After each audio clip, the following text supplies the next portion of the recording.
You have watched a young tour player smash a drive down the middle and thought your own body will never do that again. Hold that thought, because what I found does not add up. Nearly every professional golfer alive, tall or short, 25 or 55, shares one hidden thing in common, and it is not strength. A golfer with only one leg proved that more than 100 years ago.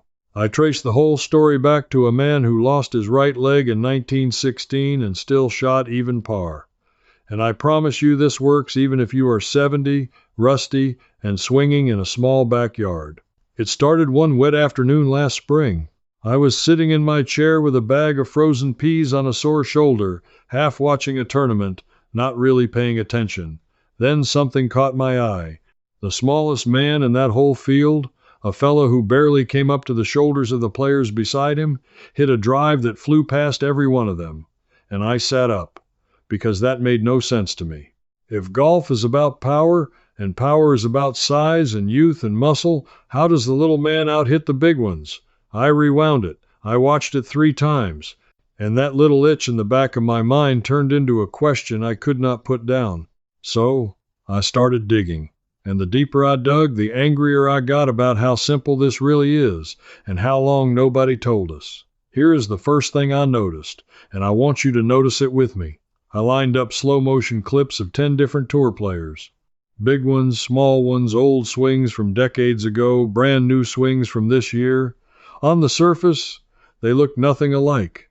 One stands tall, one crouches, one takes the club back flat, one takes it back steep. If you tried to copy all of them, you would tie yourself in knots. That is exactly what happened to me 40 years ago when I first tried to learn, and I quit in frustration. I figured I simply was not built for it. But when I laid those swings side by side, something underneath them was identical. Not the shape, the timing. Every single one of them took the same amount of time to swing back and the same amount of time to swing down. To the eye, it looked like chaos. Underneath, it was a clock. Every one of them was keeping the same beat, and that stopped me cold. Because a beat is not muscle. A beat is not youth. A beat is not a $300 driver. A grandmother humming a hymn keeps a beat. A child skipping rope keeps a beat. If the real secret of the golf swing is a rhythm and not a raw force, then everything I had been told about needing to be young and strong was, at best, only half true. And at worst, somebody wanted me believing it. I sat there with that thought and felt something I had not felt in years. Hope mixed with suspicion. Because if it were really this simple, why did nobody teach it to me plainly? Why did every lesson I ever took cost money and leave me more confused than when I walked in? That question is where the trail really began, so I kept pulling the thread. The thread led me to a man named John Novosel. Now, he was not a famous teaching professional with a fancy academy. He was a regular fellow, a curious man, much like you and me, who got obsessed with one question in the 1990s. He had access to a stack of video footage of the greatest players who ever lived, going back decades, and he did something nobody had bothered to do. He counted frames. Frame by frame, he measured exactly how long each great player took to swing the club back, and exactly how long they took to bring it down and through, and he found a number. It was almost unbelievable in how consistent it was. From the top of the backswing down to striking the ball, the very best players in history took about 1/3 of the time it took them to swing up, 3-1. The backswing was 3 beats, and the downswing was 1 beat, 3-1, over and over. Bobby Jones from the 1920s, legends from the 1960s, stars playing today, different bodies, different centuries, different clubs, same 3-1. He published this in a book called Tour Tempo in 2004, and when I got my hands on the details, I felt that old itch turn into something sharper, because here is what that number really means. It means the difference between a professional and a weekend hacker is not mainly how hard they swing, it is when things happen. It is the tempo. And tempo, my friend, is free. It costs nothing. You do not need a gym membership. You do not need to be 40 years younger. You need to learn a beat and keep it. Now, I want to be careful and honest with you, the way a good neighbor would be. 3-1 does not mean you will suddenly drive the ball 300 yards. Your body is your body. But it does mean the thing holding most older players back is not their age. It is their rhythm. Most of us, when we finally get the club to the top, we panic and yank it down as fast as we possibly can. We make the downswing almost as long and labored as the backswing. We fight the club. And that fighting, that lurching, jerking grab at the ball is what robs us of distance, wrecks our balance, and hurts our backs and shoulders. The pros do the opposite. They swing back unhurried, 3 smooth beats, and then they let it fall. 1 beat, quick and free, but never forced. I tried it in my living room that very night with a broom, counting out loud, 1, 2, 3, down. And my wife looked at me like I had lost my mind. But I felt something click that I had not felt in decades. The broom felt like it was swinging itself, and that is when a colder question crept in. If a curious man with a stack of old film could uncover this in the 1990s, and if the proof was sitting in plain footage of players everyone had already watched 1,000 times, then why did the whole world of golf instruction spend all those years teaching us about grips and angles and 100 moving parts, and almost never teach us the one thing that every great player actually shared? Who benefits when the simple truth stays buried under all that complication? That question, therefore, is the one that pushed me back even further in time, past the video, past the frame counting, back to a man who figured all of this out with no cameras at all. His name was Ernest Jones, and once I found him, I could not believe he is not a household name in every clubhouse in the world. Ernest Jones was a young English golf professional in the years before the First World War, a fine player, a rising talent. Then the war came, and in 1916 he was sent to the front. A grenade took his right leg below the knee. He woke up in a hospital bed, a young man missing a leg, in an age with no modern prosthetics, and everyone around him assumed his golfing life was finished. You cannot swing a golf club, they told him, without a strong, stable base of 2 good legs to drive against. Everybody knew that. It was obvious. Except Ernest Jones did not accept it. While he was still recovering, before he even had a proper artificial leg, he had himself propped up and swung a club standing on his one remaining leg. And within months, balancing on that single leg, Ernest Jones shot a round of 83. Let that sit for a moment. Then, not long after, with more practice, on one leg, he shot a 72, even par. A score most golfers with 2 good legs in both arms will never post in their entire lives. Now think hard about what that proves. Every excuse I had ever made, every excuse maybe you have made, about being too old, too weak, too stiff, too out of shape to swing a golf club properly, this man erased all of it, standing on one leg.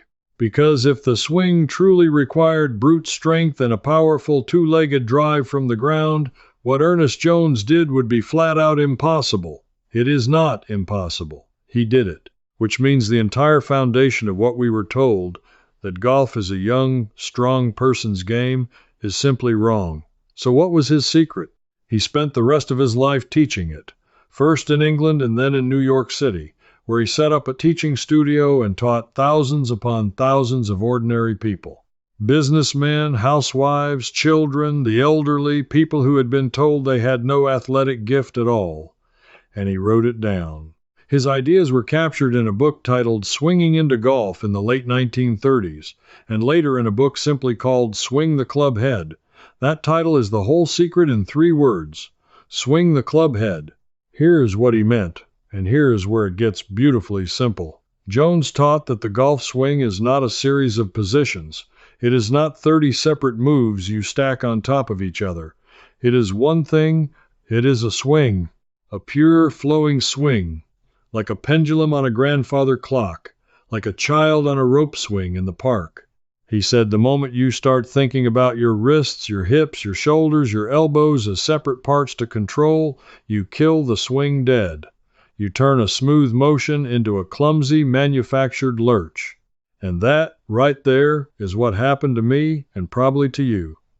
To teach it, Jones did something so clever and so cheap that it made me laugh out loud when I read it. He took an ordinary pocket knife, a penknife, and he tied it to the end of a handkerchief. Just a small weight on the end of a piece of cloth. Nothing else, no club, no expensive training aid. A penknife and a handkerchief, things every person in that era had in their pocket. And he would have his student hold the loose end of that handkerchief and simply swing the little weight back and forth. Here is the genius of it. You cannot force a weight on the end of a soft cloth. If you grab at it, if you jerk it, if you try to muscle it, the cloth just crumples and the weight flops and dies. The only way to make that little weight swing out in a smooth arc is to let it swing, to feel its weight and move in rhythm with it. The handkerchief teaches your hands the truth that a stiff steel club lets you fake. And once your hands learn to swing the weight, Jones said, they already know how to swing a golf club. The club head is just the weight on the end of the string. Now stay right here with me, because this next part is for you especially. Maybe you are sitting there thinking, this is fine for people with a big backyard, or money for a course, or a body that still cooperates. Maybe you live in an apartment, maybe you rent, and you cannot go knocking holes in anything. Maybe your knees or your hands are not what they were, and you are alone, and money is tight, and you figure a story about golf is not really for you. I am telling you directly, do not go anywhere, because what Ernest Jones left us was built exactly for you. You do not need a golf course. You do not need clubs. You do not need to spend a single dollar. You need a small weight and something soft to tie it to, a house key on a shoelace, a spoon and a length of string, a padlock on a scarf. Ernest Jones himself used a penknife and a handkerchief, and he taught it standing on one leg. You can do this sitting in a chair by your window if your legs are tired. You can do it standing at your kitchen counter for 1 minute while the kettle boils. You hold the loose end, and you let that little weight swing, back and forth, and you feel it. You feel the weight pull at the bottom of the arc. You let it float up light at each end. You do not push it. You do not yank it. You partner with it. And here is where the two clues I found come together, and I felt a genuine thrill when I saw it fit. As you swing that little weight, you count the tempo that John Novosel measured in all those tour players. Back for 3, down for 1. Swing it up. 1, 2, 3, and let it fall down. 1, 2, 3, down. That is it. That is the entire hidden engine of a professional golf swing, in your own hand, in your own kitchen, for free.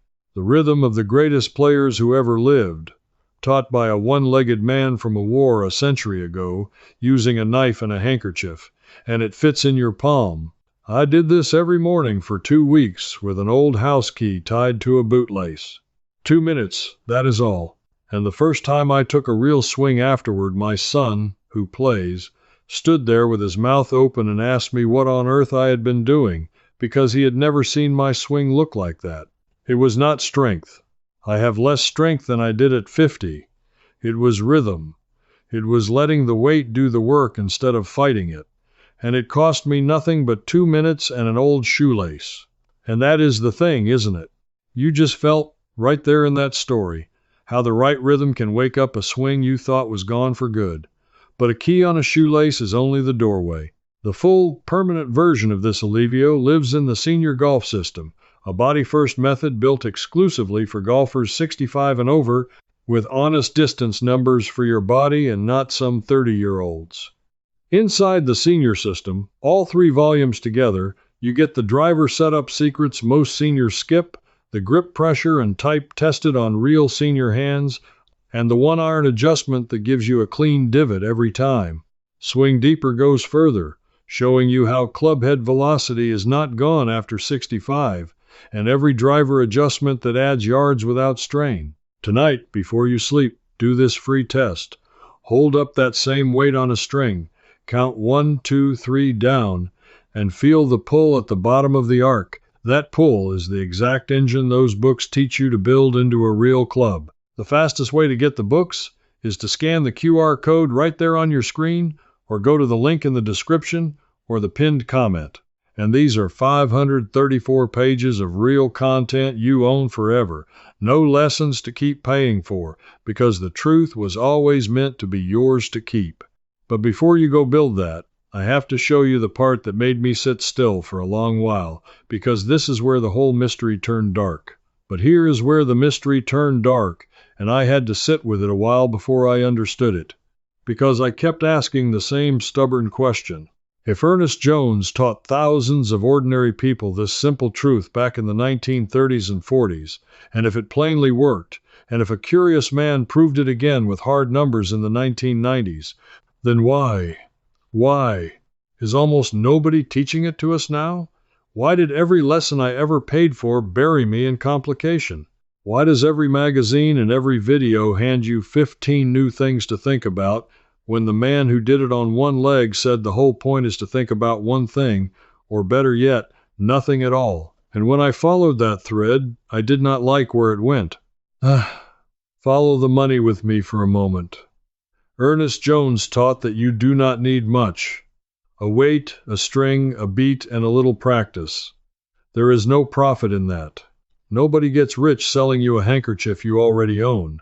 But there is an enormous amount of money in the opposite message.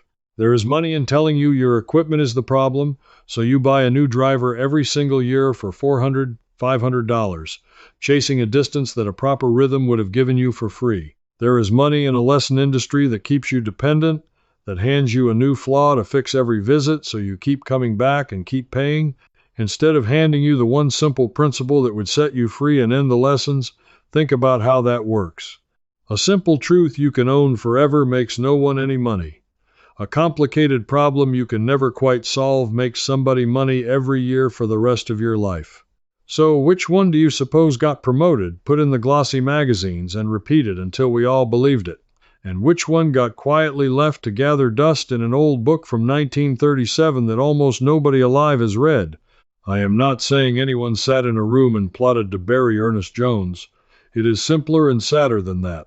The simple, honest, cheap method just had no salesman.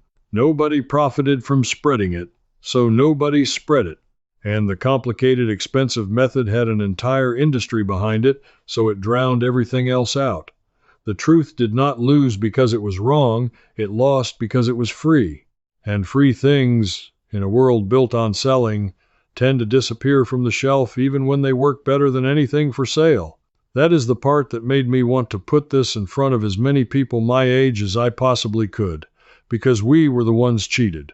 We spent our money, we took the lessons, we bought the clubs. We got told we were too old and too weak, and we believed it and we quit. When the whole time the real answer was sitting in a book older than most of us, proving that a man with one leg could do what we were told our two good legs could not. Now, let me give you the full method, the bottom of everything I dug up, put together so you can start this very weekend. This is the finale, and I want you to have all of it.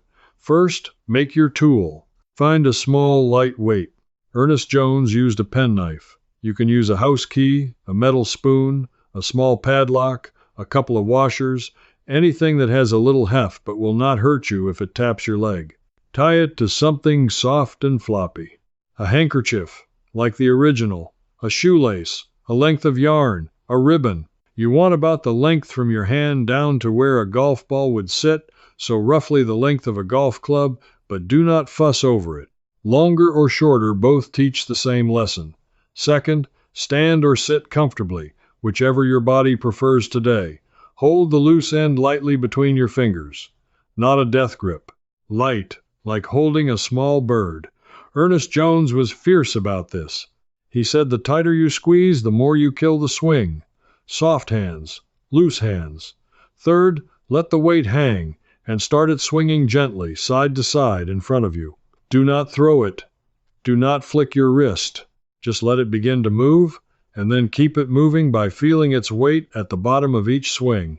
You will feel the exact moment the weight pulls down through the bottom. That pull is the whole feeling of a golf swing. That is the club head doing the work. Feel how, if you stay out of its way, it swings itself. Out to one side, up light, then back down heavy through the middle, then up light on the other side. Fourth, Add the tempo I told you about, the 3-to-1 beat that John Novosel found in every great player. Count it as the weight swings. 1, 2, 3, as it swings back and up, and then a single quicker beat as it falls down through the bottom and out the other side. 1, 2, 3, down. 1, 2, 3, down. Keep it smooth. Keep it lazy on the way back. Let it fall. Do not force it. Do this for 1 or 2 minutes. That is genuinely all it takes. Your hands, your arms, and your whole body will start to learn a rhythm that no amount of thinking about grip and hip turn will ever give you. And here is why this is not a gimmick, why this is the real thing hiding under the whole professional game. The steel shaft of a golf club is stiff enough that you can cheat it. You can grab it and heave and jerk and still make contact badly, and the club forgives you just enough to let you keep making the same mistake for 40 years. The handkerchief does not forgive. The soft cloth exposes the lie the instant you make it. You cannot fake a smooth swing with a weight on a string. So it forces your body to learn the truth by feel, the same truth Ernest Jones learned on one leg in a hospital, the same truth hiding in 3-to-1, the same truth every player you watched on that television screen is quietly obeying whether they know it or not. I proved it to myself in my own kitchen with a key and a bootlace. A man missing a leg proved it in 1916 with a knife and a handkerchief. A curious researcher proved it again with a stack of old film in the 1990s. 3 different people, across 100 years, with nothing to sell, all landing on the exact same simple truth. That is not a coincidence. That is the buried answer, and now it is yours, and it did not cost you a penny.